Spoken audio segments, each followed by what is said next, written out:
지금 제가 들고 있는 건 대북 전단이라고 불리는 대북 소식지입니다. 북한의 가족이 납치된 납치 피해자 가족들은 이 대북 소식지에 납북자들의 신상 정보를 담아 북한으로 날려보내곤 합니다.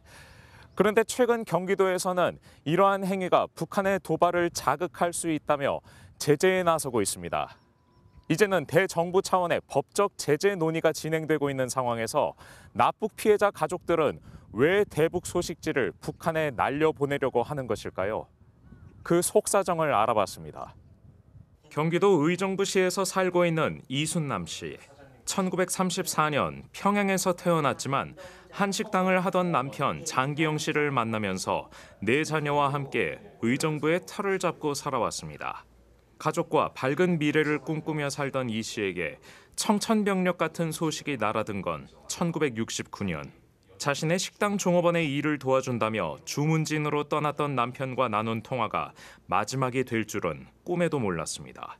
주문진에서 밤 10시에 전화가 왔어요. 내일 아침 10시에 김포 비행장에 마중 나와달라고 이런 전화 내용이었어요. 그 다음날 김포 비행장에 10시에 이제 마중 나갔어요. 기다리는 비행기는 안 오고 오후 4시에 강릉에서 뜬 비행기는 원산으로 갔습니다라는 라디오 방송이 나왔어요. 그 소리를 들은 저는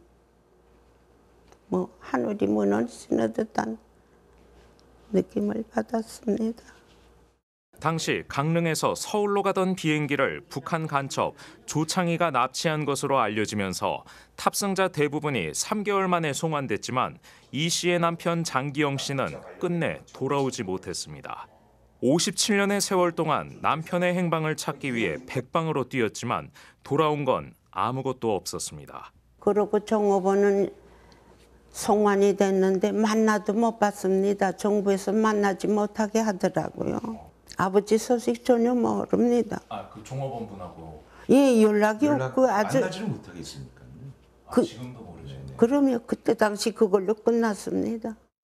6.25 전후 북한이 납치한 대한민국 국민은 3,835명으로 이 중 516명은 2025년 현재까지 미송환 상태로 남아 있습니다.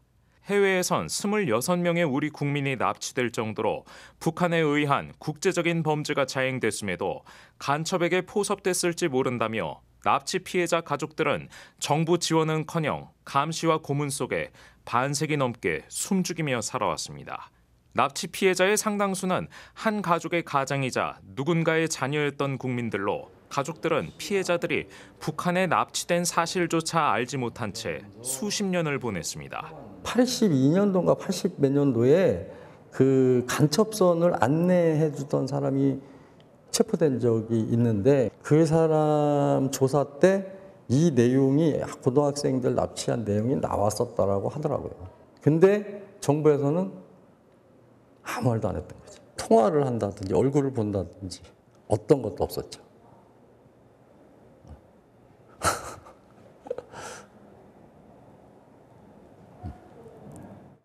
2004년에는 전후 납북 피해자에 대한 정부 차원의 진상규명을 시작으로 2007년에 특별법이 제정됐지만 납북 피해 가족들에 대해선 위로금과 의료비 등 일시적인 지원에 그쳤습니다. 특별법 이후 납북 피해자 송환을 위한 대책이나 움직임이 사실상 전무해진 상황에서 대북 소식지, 소위 대북전단은 납북 피해자 가족들이 찾은 마지막 지푸라기였습니다. 그 지역에 간첩이 나타나. 그럼 우리 납북자 가족들은 똑같이 간첩이 되는 거야. 내가 모시고 다닌 어머니 한 분은 자살했어. 진보 보수 정부가 우리 가족을 피해를 준 거야. 50대 50으로. 자국민 보호는 이념이 없어야 돼요. 한편 대북 소식지 북송이 최북단에서 이루어지는 탓에 북한의 오물풍선과 대남 확성기 가동으로 경기 북부 접경지 주민의 피해가 우려된다는 반론 또한 만만치 않은 것도 현실입니다. 경기도 차원에선 북한 도발에 빌미를 제공할 수 있다며 특사경을 투입한 데 이어 국회에선 대북전단 살포 금지 관련 입법도 추진되고 있습니다. 대북전단 살포가 남북 관계에 긴장을 유발할 수 있기 때문에 그쪽 지역이 통제가 되거든요. 그럼 관광객도 가지 않고 경제 활동도 하지 못하는 그런 상황이 있습니다. 납북자 가족들이 원하는 일들이 정책적으로 좀 뒷받침되어서 항봉할 수 있는 그런 일들이 이루어질 수 있도록 북한의 납치 범죄가 국내외로 광범위하게 자행된 상황에서 국제사회와의 연대를 기반으로 북한을 사법적으로 제재하는 방안도 제기됩니다. The first responsibility lies with the country itself, with DPRK. They're the ones who have the primary responsibility to prosecute those people who have perpetrated crimes.